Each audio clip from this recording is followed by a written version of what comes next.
Good evening, everyone. The Iron Mountain boys basketball season ended before its planned final destination. It's been almost a year since the unthinkable happened.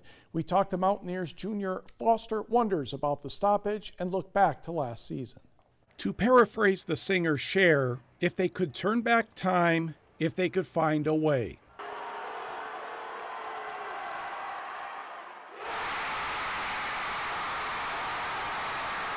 Puama Westphalia probably would not have won the boys Division III basketball state title last March, but the MHSAA record book still says Pirates 53, Iron Mountain 52. Hurts a lot. I mean, we had a lot of unfinished business and things that we, scores we wanted to settle, so to say, and, to not be able to get to do that is pretty tough pill to swallow.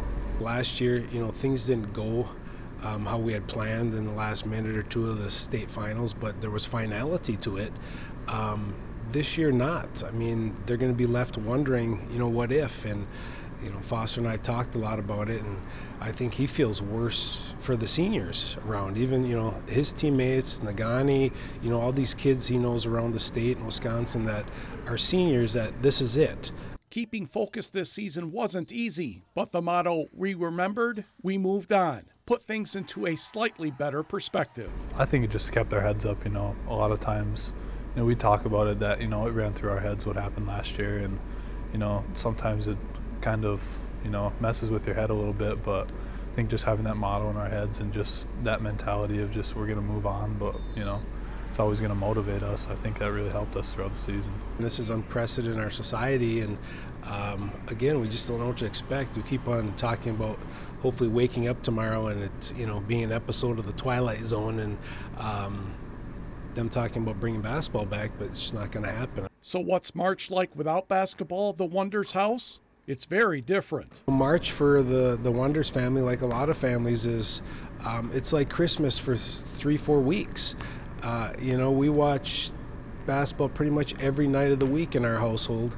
That's going to be another thing that's going to be big for us the next couple of weeks, is just, finding other things to take up time, and, that's always been something fun that we do during the winter and the summer, going fishing.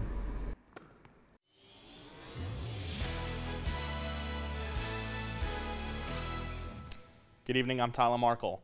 Iron Mountain basketball junior Foster Wonders already has accomplished a lot in 3 seasons. He's looking forward to his senior year, hoping to pick up where it abruptly ended this month. TV6 sports director Mike Ludlam has the final part of this 2-part series. Now it started with his talented parents. This is your polite warning that video from the previous century is seconds away. When you have 2 parents who played college basketball at Northern Michigan University, that can be an advantage. Matt and Julie Helt Wonders are very proud of both of their children, Carson and Foster. But what you might not know is they had a chance to try lots of sports. We introduce them to everything. I mean, we hunt and we fish and we spend time outdoors, and the boys played baseball and soccer and basketball and football, and we kind of told them, we're going to introduce you as many things as possible, and whatever you gravitate to, that's what we'll support you in. They didn't force us to come to the gym. We just liked doing it and just felt natural, so it's just always been kind of an outlet for me and my family. Even though his junior season ended before the district final, Foster is getting ready for the American Amateur Union, or AAU, season. Joining a team down in Detroit called the Reach Legends. They're on the Adidas circuit, so all of that's being postponed. All the major shoe brand company tournaments are being postponed, and that's going to be really tough, but hopefully they'll find a time to make it up. Foster is 6 feet 5 inches tall. In college basketball, that's a tweener. If he was 6'8" or above, he would be getting a lot more attention, but Foster is still doing very well. I'd have to say between 30 and 35 Division I schools, so I have 10 scholarship offers, so hopefully this summer when I get to play in front of more coaches, I'll hopefully add to that. He spends religiously 2 to 3 hours a day in the gym in the weight room every single day. When you live in the UP, and this is not a common thing, obviously there's been a few kids like Todd Lindemann, who's 7 feet, and Jason Whitens who ended up at Western Michigan, but it just doesn't happen up here. Foster would like to make his college choice before next season. Mike Ludlum, TV6 Sports, Iron Mountain.